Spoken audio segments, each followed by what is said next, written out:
Mesdames et messieurs, bonjour et bienvenue sur TV Vendée en ce jeudi 26 mars dans votre matinale. J'espère que vous allez bien ce matin. Bon courage à vous si vous apprêtez à prendre le chemin du travail ou bien des cours. Bon appétit si vous prenez votre petit déjeuner. Je vous le répète très souvent, même quasiment tous les jours. Au final, c'est le repas le plus important pour être en pleine forme et pour bien démarrer sa journée. Comme tous les matins, vous aurez l'occasion de réagir bien sûr à l'actualité du jour avec le WhatsApp officiel de la matinale dont voici le numéro. Nous avons reçu sur ce plateau il y a quelques instants dans l'invité de la matinale du jour, Yves-Marie Dupé.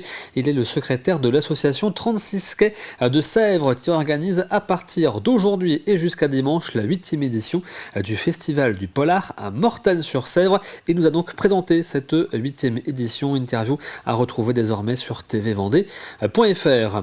On fait maintenant un point sur votre météo pour aujourd'hui avec des nuages ce matin sur l'ensemble du département. Les températures sont en baisse pour cette matinée, comptez 1 degré dans les terres, 5 degrés sur le littoral. Dans l'après-midi, la pluie va faire également son retour par l'est du département. Les températures seront là aussi en diminution cet après-midi, comptez donc 10 degrés dans les terres, 11 degrés sur le littoral. On va justement prendre la direction de Saint-Jean-de-Mont. Regardez cette image en direct depuis la base nautique de Saint-Jean-de-Mont avec ce très beau soleil qui est levé du côté donc du littoral vendéen. Il fait plutôt beau du côté de Saint-Jean-de-Mont. Donc ce matin, on prend justement la direction du littoral à nouveau avec les horaires des marées pour aujourd'hui. On commence dans le sud-ouest de la Vendée, du côté de la Tranche-sur-Mer. Petit coefficient pour aujourd'hui qui ne bougera pas, coefficient de 43. La première basse mer était cette nuit à 4h03, la prochaine sera donc à 16h32. La première pleine mer, ce sera en fin de matinée à 11h38. Au niveau du passage du Gois, coefficient identique de 43. Là aussi, première basse mer cette nuit à 4h10, la prochaine à 16h38 et pleine mer à 11h23. Le soleil, lui, s'est levé ce matin à 6h55. Il se couchera ce soir à 19h26. D'ailleurs, n'oubliez pas le changement d'heure à venir ce week-end. Et nous fêtons aujourd'hui les Larissa. Bonne fête à toutes. Et il est temps de faire ensemble un point sur l'actu du jour. Voici le journal.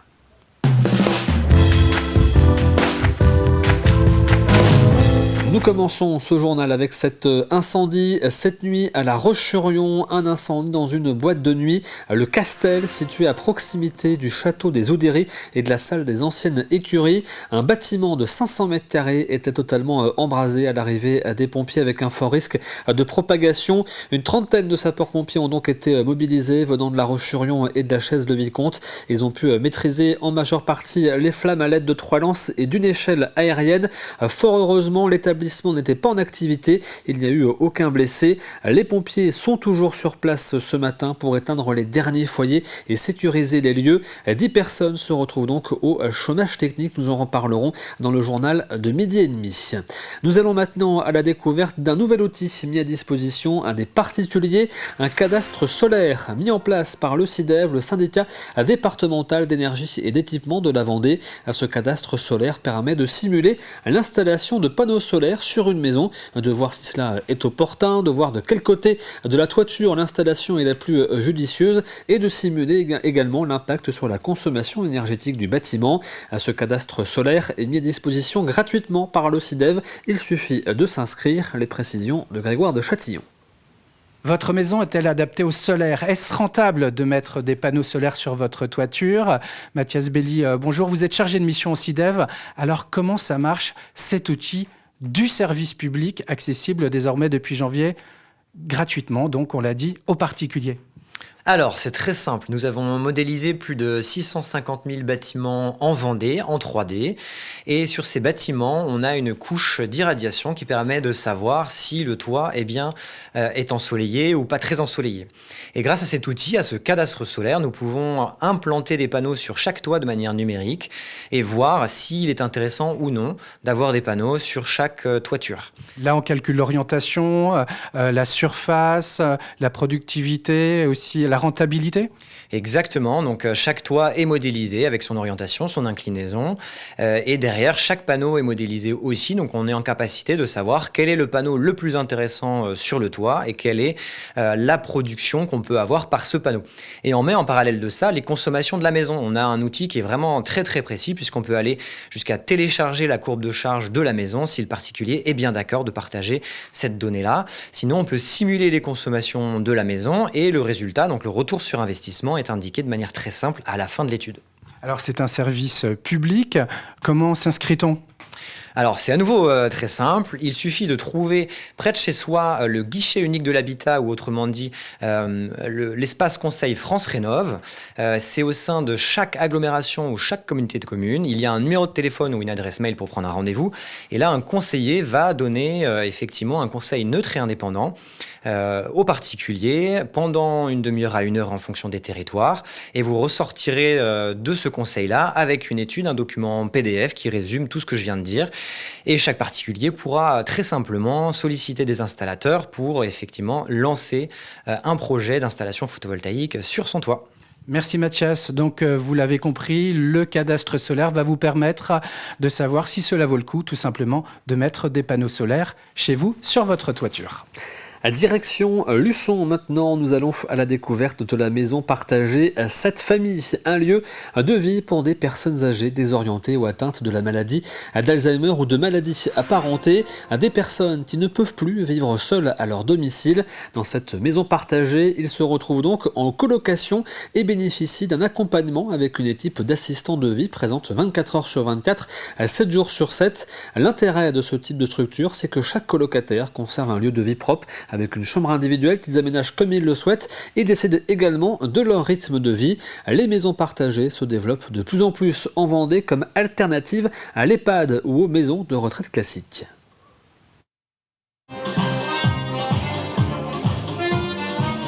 C'est au son de l'accordéon que les visites se sont enchaînées. Invités à venir découvrir cette maison partagée pour les seniors, les familles des futurs colocataires ainsi que les professionnels de santé du secteur ont pu découvrir ce lieu un peu particulier. Le but du jeu, c'est de faire vivre 8 colocataires, 8 personnes âgées qui ont des troubles cognitifs au sein d'une même maison. Donc chacun a sa chambre, partagent ensuite des espaces communs.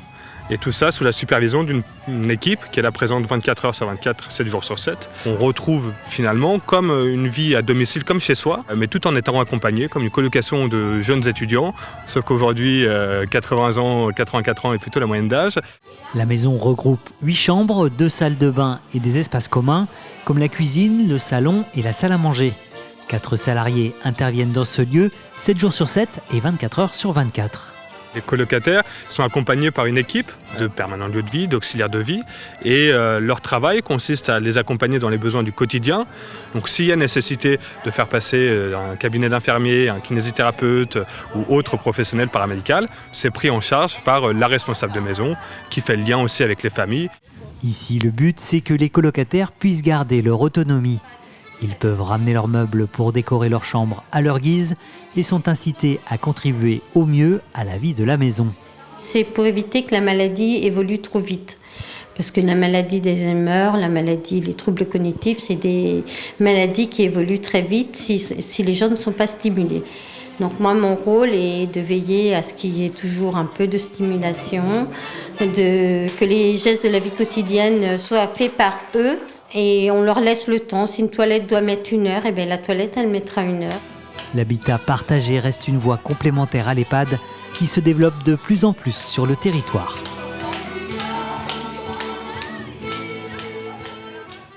Fondée en 1945, l'UDAF 85, l'Union départementale des associations familiales de la Vendée, a fêté ses 80 ans l'an passé et fête cette année les 5 ans de son service de parrainage de proximité. Un service qui permet la création et le maintien d'un lien entre un parrain ou une marraine et un enfant ou un jeune vivant dans un rayon de 20 km et qui est accompagné par l'UDAF. Les parrains et marraines ont donc pour mission de partager avec lui du temps ponctuellement et également de l'aider à s'orienter et à découvrir d'autres horizons. 95 jeunes filles et garçons sont ainsi accompagnés dans le département.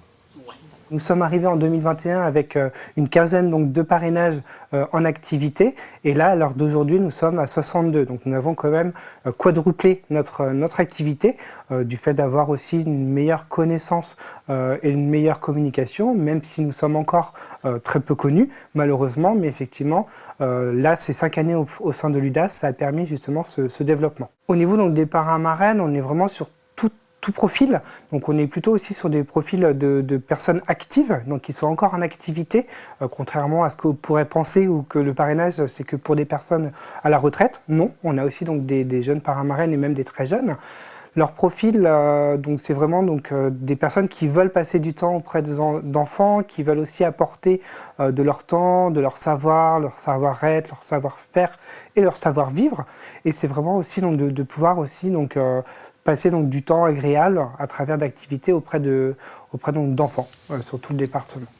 L'association Entreprendre pour apprendre met en place des programmes pédagogiques dans les collèges et lycées de Vendée afin de mettre les élèves dans la peau d'entrepreneurs. Récemment, ce sont des collégiens de Benay qui ont ainsi dû créer leur mini-entreprise. Ils ont dû assurer les rôles de gestion, d'administration, de comptabilité ou encore de communication. L'opération s'est conclue par une vente des produits créés avec leur mini-entreprise. Les bénéfices de cette vente étaient ensuite reversés en partie à des associations sélectionnées par les collégiens. Ce matin, c'était la première vente et c'est assez stressant, hein, on va pas se mentir. Surtout qu'il faut aller parler aux gens directement et c'est un peu difficile. Surtout que on n'est pas on n'est pas entraîné tout le temps à ça. Donc dans la mini-entreprise, on est 15. Donc, il y a 2 DRH. C'est ça. Une secrétaire, il y en a 3 qui gèrent les réseaux sociaux parce qu'on a un compte Instagram et les autres ils sont répartis dans plusieurs pôles. La navigatrice sablaise Valérie Marqueton a officiellement levé le voile sur son projet Lady Grid Sailing avec un objectif, prendre le départ de la mini transat en 2027, une traversée de l'Atlantique en solitaire à bord d'un voilier de seulement 6,50 m sans assistance ni communication extérieure, une course considérée comme l'une des plus exigeantes de la course au large. Mais au-delà de la performance sportive, la skippeuse porte aussi un message, encourager les femmes à oser et soutenir les victimes de violences. Son bateau a récemment été baptisé à Port-Olona, au Sables-d'Olonne, en présence notamment du skipper Arnaud Boissière qui en est le parrain. Un reportage d'Anaïs Escalona. C'est un bateau qui a été créé en 2014, qui a déjà gagné la Mini Transat et c'est un prototype. En 2027, la Mini Transat fêtera ses 50 ans et Valérie Marqueton aussi. On choque à grande voile, comme ça enlève la pression du vent dans les voiles. Un anniversaire symbolique pour cette navigatrice sablaise qui rêve d'être au départ de cette course mythique. Son défi, traverser l'Atlantique en solitaire et sans assistance sur un bateau de 6,50 m. Un projet qu'elle vient tout juste de lancer au Sables-d'Olonne. Je navigue depuis 6 ans, j'ai commencé ici à Port-Olona. C'était un rêve de petite fille que de naviguer. Donc il y a 6 ans, je me suis acheté un petit voilier. J'ai fait mes premières armes là-dessus. Et ensuite, j'ai intégré le club, le sport nautique Sablais, pour régater et apprendre avec d'autres skippers. Et aujourd'hui, il est temps que je prenne mon envol et pour atteindre cet objectif de naviguer en solitaire. Et dans ce projet, je souhaite embarquer de nombreuses femmes avec une cause que je vais défendre. Une cause qu'elle défendra aux côtés du fonds de dotation WeCare qui accompagne les femmes vers l'autonomie. Et pour se lancer dans cette aventure, Valérie a pu compter sur des soutiens. Elle s'entraîne depuis plusieurs années au sport nautique Sablais où son parcours impressionne. Effectivement, elle a un parcours de sportif de haut niveau. Elle a une capacité à intégrer les choses et elle a une énergie, une volonté assez au-dessus de la moyenne, largement au-dessus de la moyenne, et je pense que c'est ce qui lui a permis déjà de boucler cette première étape.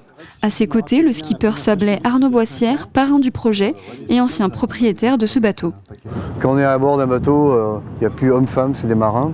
Et j'espère qu'un jour, une femme gagnera un Mini Transat et qu'il y a aussi une femme gagnera le Vendée Globe. Ils ont leur place là-dedans, et au contraire, comme disait Valérie tout à l'heure, ils ont beaucoup de ténacité. Coût du projet, 500 000 €. Le bateau est prêt, mais il lui manque encore des partenaires financiers pour lever l'ancre. Nous terminons ce journal avec des images de cette cérémonie d'hommage qui avait lieu la semaine dernière à Fontenay-le-Comte. Une cérémonie donc en hommage aux morts pour la France lors de la guerre d'Algérie et des combats au Maroc et en Tunisie. Elle se déroulait au jardin du souvenir en présence du colonel Guillaume Posé, délégué militaire départemental de la Vendée. C'est donc la fin de ce journal. On refait ensemble un point rapide sur votre météo du jour avec donc des nuages ce matin sur l'ensemble du département. Les températures sont en baisse, comptez 1 petit degré dans les terres, 5 degrés sur le littoral. Dans l'après-midi, la pluie va faire son retour par l'est du département. Les températures là aussi sont en baisse pour cet après-midi avec 10 degrés annoncés dans les terres et 11 degrés annoncés sur le littoral vendéen. Il est temps maintenant de passer au plus de l'info du jour.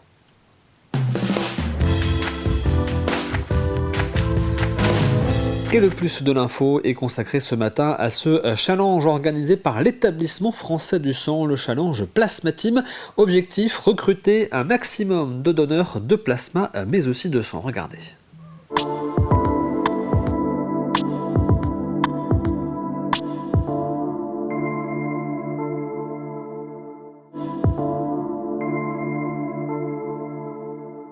L'intérêt du challenge, c'est de créer une équipe. Et puis le capitaine de cette équipe va motiver son entourage à venir donner son plasma. Un don de plasma égale 1 point. L'équipe qui aura le plus de points remportera le trophée du Plasma Team. Ce challenge s'adresse aux entreprises et également aux associations, aux administrations, aux établissements de santé.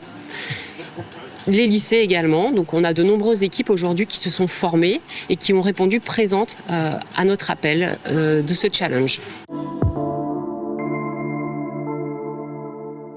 Le don de plasma, c'est un don qui permet de récupérer directement du plasma, c'est-à-dire la partie liquide du sang, liquide dans lequel baignent les cellules et qui contient, outre l'eau, des éléments d'intérêt, des protéines comme l'albumine, des facteurs de coagulation et des anticorps.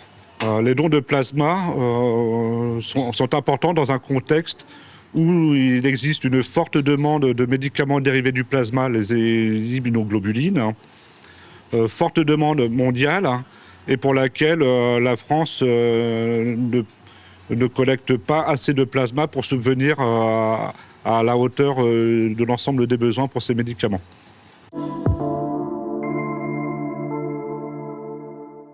La différence, c'est qu'un don de plasma permet d'obtenir directement au lit du donneur le constituant plasma. Alors qu'à partir d'un don du sang, on va avoir des étapes de préparation plus importantes sur le site de Nantes. Et le don du sang va permettre notamment de produire les concentrés de globules rouges pour les hémorragies massives, par exemple. Mais on pourra également extraire un petit peu de plasma et de plaquettes. L'avantage d'un don de plasma, c'est que sur un seul don, on aura jusqu'à 750 ml de plasma au lieu de 250 ml recueillis sur un don de sang. On a besoin de donneurs déjà pour assurer nos besoins en globules rouges, en produits sanguins labiles. Et notamment, on a besoin de recruter de nouveaux donneurs parce que chaque année, un certain nombre de donneurs partent du fichier.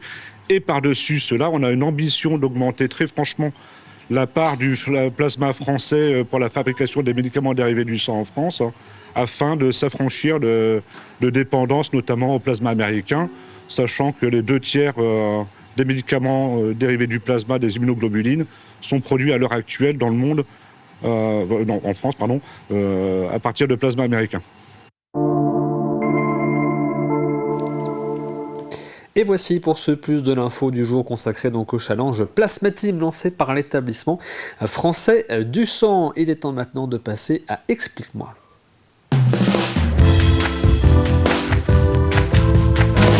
Depuis maintenant plusieurs semaines, tous les jeudis, c'est Explique-moi à ma mairie. Dernier épisode aujourd'hui. La semaine dernière, Caroline vous avait présenté le premier conseil d'installation, le premier conseil municipal après l'élection donc de dimanche dernier et du premier tour. Le conseil durant lequel le maire et les adjoints sont élus. Ce matin, focus sur les compétences du conseil municipal. Quelles sont donc les compétences de votre mairie ? Regardez. À quoi ça sert ? C'est quoi le conseil municipal? Ah bon, le conseil municipal, le maire, je sais pas. Le maire, c'est vraiment lui qui décide de tout. Démystifions un peu cette grande table du conseil municipal. Quoique, c'est quand même ici que se joue effectivement au sein du conseil municipal la vie de votre commune et en général les grands projets structurants ou aussi la petite actualité, le quotidien. Mais tout n'est pas décidé par vos conseillers municipaux ni par votre maire. Un petit détail, vous savez d'ailleurs que le conseil municipal qui est organisé alors à minima 4 fois par an, c'est souvent tous les mois dans les petites communes, eh bien c'est un moment qui est public. Notre conseil municipal, alors à quoi il sert? C'est un peu l'objet de cette émission. Eh bien en fait, il règle par des délibérations les affaires de la commune. Là, il y a un petit trou dans la raquette, parce que les affaires de la commune, c'est très, très, très vaste. Et il n'y a pas de texte qui va précisément dire ce qui est une affaire de la commune et ce qui ne l'est pas. Tiens, je vous propose un petit jeu. On va faire un petit jeu, regardez ces 3 propositions. Dites-moi, à votre avis, ce qui ne relève pas du conseil municipal. 3 situations du quotidien. J'ai besoin d'informations avant de me lancer dans l'agrandissement de ma maison. J'ai un problème avec mes poubelles et la taille de mon bac.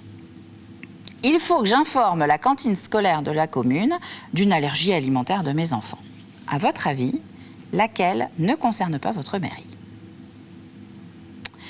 Eh bien, c'est les déchets. En tout cas, ici, en Vendée. Votre poubelle, votre commune ne peut pas y faire grand-chose. Il faudra se tourner vers votre communauté de communes. C'est elle qui gère le ramassage des déchets et le traitement. Alors, nos conseillers municipaux, ils font quoi s'ils ne s'occupent pas de nos déchets? Bon, déjà, vous avez entendu, ils s'occupent de votre maison et ils s'occupent aussi de la cantine scolaire. En fait, ils gèrent le budget et les finances de la commune. Les cordons de la bourse, tout simplement. Est-ce qu'il y a de l'argent pour entamer des travaux ou pas? Avoir un petit peu de visibilité sur les dépenses. La création ou la suppression, ainsi que la gestion des services publics municipaux. Gérer son équipe, comme dans une entreprise. Les travaux et les aménagements communaux. Les voiries, quand elles dépendent de la commune, on ne parle pas des routes départementales, évidemment, qui elles dépendent du département, bravo. Les infrastructures, l'entretien des voies, l'entretien des plates-bandes aussi dans votre commune. Si vous avez une commune fleurie, eh bien c'est grâce à des agents municipaux qui travaillent, donc qui sont missionnés par la mairie. L'urbanisme et l'aménagement du territoire, on en a parlé dans le petit quiz avec les délivrances de permis. Eh bien ça, c'est votre mairie. C'est à la mairie que vous allez déposer votre dossier. Les équipements scolaires et la petite enfance. Alors attention, tout ce qui concerne le primaire, c'est-à-dire maternelle et élémentaire du secteur public, ainsi que les services périscolaires, la cantine en général, mais pas obligatoirement, ainsi que les services de garderie. La culture, les sports, les loisirs, vous avez une bibliothèque dans votre commune? Bien, ça en général c'est votre mairie qui est derrière. Une action sociale et de la solidarité également. On ne laisse personne dans la rue. La mairie, la commune a normalement la possibilité d'accompagner quelqu'un qui serait dans une situation de détresse. Le développement économique aussi, évidemment, le soutien local pour accompagner les entreprises qui s'installent sur le territoire avec des aides ou des subventions, par exemple pour le commerce, le tourisme, les initiatives économiques locales. Et puis aussi, on va parler un petit peu de tourisme, la gestion du patrimoine communal. Comment faire pour garder un beau bâtiment? Eh bien, si la commune en a la possibilité, elle peut le racheter et l'entretenir ou mettre en valeur aussi un patrimoine qui existe déjà. Elle peut accepter de l'argent, vous savez. Vous pouvez lui faire un don ou un legs à votre commune, justement, dans le cadre de cette gestion du patrimoine. Là, on parlait du conseil municipal. Mais le maire, alors, plus précisément, petit impatient. En attendant, vous en savez un peu plus sur votre mairie et vos voisins aussi.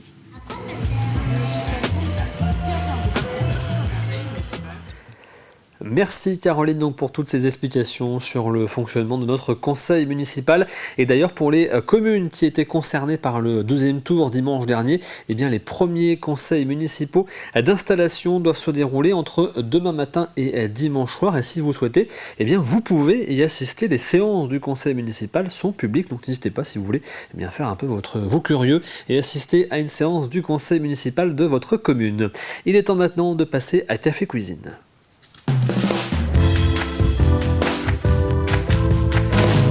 À gagner cette semaine dans Café Cuisine, je vous le rappelle, ce sont 4 places pour le spectacle Légende, autrement dit Johnny, qui aura lieu le 18 avril prochain à Machecou. Alors ce sont 2 fois 2 places à gagner cette semaine. Pour espérer les remporter, il vous faut bien sûr trouver la réponse à la question que voici. Quelle espèce invasive est particulièrement surveillés en ce mois de mars en Vendée. Je vous répète les indices depuis le début de la semaine. Indice de lundi, on commence à le surveiller dès les premiers beaux jours, notamment dans les jardins vendéens. Indice de mardi, cette espèce s'attaque à un insecte essentiel pour nos cultures et pour le miel. Indice donné hier matin, de nombreux apiculteurs de Vendée sont mobilisés contre cette espèce chaque année. Voici l'indice du jour, le 4e donc de la semaine. On installe actuellement des pièges pour capturer les reines de cette espèce et empêcher ainsi sa prolifération. Effectivement, durant le printemps, c'est la période propice pour installer différents pièges et empêcher l'installation de nouvelles colonies de cette espèce. D'ailleurs, ce sera l'une des thématiques abordées demain dans l'émission Repère, mais je ne vous en dis pas trop non plus. Vous savez, c'est à vous maintenant de trouver la réponse donc à la question de cette semaine. Vous connaissez bien sûr le principe de Café Cuisine. Rendez-vous sur tvvendée.fr, rubrique Le jeu de la matinale, où vous retrouvez la question et l'ensemble des indices depuis lundi matin et tirage au sort parmi les bonnes réponses demain après-midi.